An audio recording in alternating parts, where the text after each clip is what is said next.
Former Liverpool manager Jurgen Klopp is not happy with the ongoing FIFA Club World Cup because he believes it's going to take a toll on players. Welcome back to the Football Tribe UG channel. Robert Kesakos is your usual suspect as always.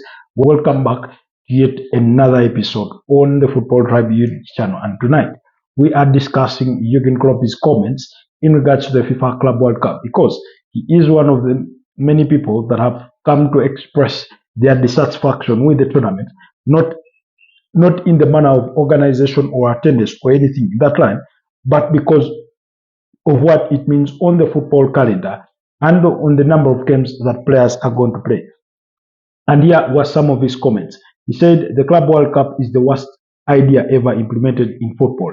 People who have never had anything to do with day-to-day business are coming up with ideas.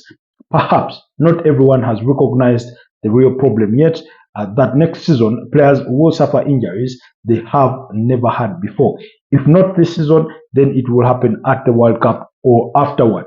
So those were some of the comments of Jurgen Klopp about the ongoing FIFA Club World Cup that is being played in the United States of America with 32 teams participating. Of course, we know more than half of those have since been sent packing after we had reached the round of 16. And even at the round of 16, we know that Botafogo has already packed their bags at the expense of Pyramids, who beat them by a goal to nil. And then yesterday, Benfica also was sent packing following a 4-1 defeat against the hands of Chelsea after extra time. So, but the competition is ongoing, and he's one of those who thinks that players are now playing way too many games. Players over the last couple of years have gone on to voice their opinions in regards to the number of games that they've had to play. Rodrigo from Manchester City being one of those. Virgil van Dijk, I think, at one point, coming out to say we're playing so many games. But are the organizers entirely to blame, or players have a part to play in this? And perhaps their agents and things of that nature, because while speaking on the matter, Bayern Munich's former CEO Karl-Heinz Rummenigge did come out to say that players and their agents have a part to play in all this. Particularly, I for one, myself, have always felt that the increasing number of games that players are playing is going to take a toll on them. It will increase the number of injuries. And I don't know if you've observed, ever since COVID-19, which disrupted the football calendar, where we had to play, for example, the Euro 2020, to have it played in 2021, and then after that we had the World Cup played midway the season. Ever since then, it's been a barrage of games, and then subsequently we had, of course, AFCON being in there as well. We've had the Euros 2024. So many games have been played between 2020 and to date. Players have played so many games. I for one have felt that it will eventually catch up with the players, and we've seen it with the multiple injuries that have happened, especially anterior cruciate ligament injuries or hamstrings, even much longer term injuries. We've seen people struggle with knee problems. While there are other factors to play a part on that, I think the amount of games that players are now playing cannot be ruled out as a factor. Now, here is what Karl-Heinz Rummenigge had to say about the players who are complaining about the congested schedule. He said, I understand this argument, but the players and their agents have fallen into this trap. By demanding ever higher salaries, they are forcing the clubs to generate ever higher revenues. And where does this revenue come from? Through more games. And that is why I say we must sit down with all those involved and discuss without emotion what mechanisms we need to bring back. We need to bring back more serious and rational times, including in terms of business. So, I couldn't agree more with him on that, because today you have players demanding for very, very high wages. £200,000 a week, 300,000, 350,000, a lot of demands. Bonuses here, bonuses there. In some part, they are justified to demand those, but those wages are becoming increasingly high. We are seeing it at Manchester United with Jordan Sancho, with Marcus Rashford. They've been put on high wages, and now clubs, those Man United, is struggling to move them on because they are on very, very high wages. Clubs that are interested in signing them do not want to pay similar kinds of wages. So those kinds of things. And even during periods of transfers, players are asking for high sign-on fees or bonuses. Agents are asking for high bonuses or sign-on fees.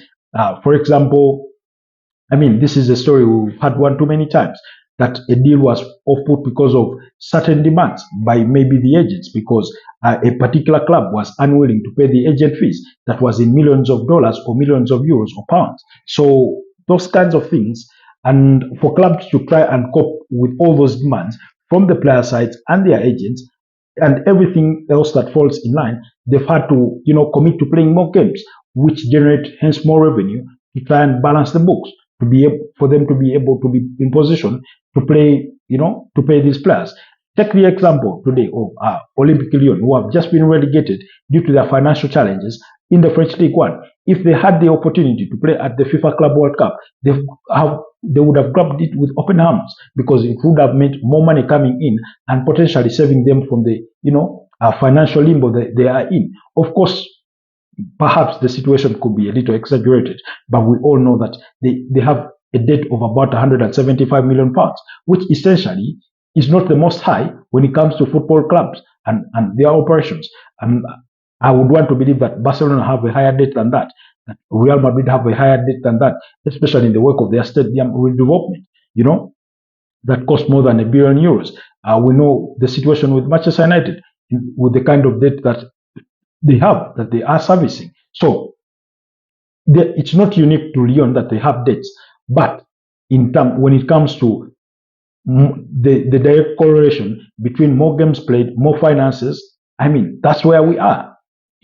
We've had changes starting last season in the UEFA Champions League, and the number of teams that are being involved, now up to 36 teams in one sort of table format, which allows teams to now play 8 games at the group stages as opposed to at the previous 6, which was home and away, and this time around it's not even home and away, Eventually we may even get to that place where teams, even though they are playing, they are put in pools of 9 teams and they play 8 games, they could get to a place where they have to play home and away, because more games mean more finances for these teams, and that is how they are able to convince these players to join them, to pay them high wages, to meet the high, transfer fees that are being demanded of players. Today, Liverpool want up to £70 million for Darwin Núñez. I, for one, do not believe he's worth that. Bournemouth want to demand £70 million for Anton Semenyo.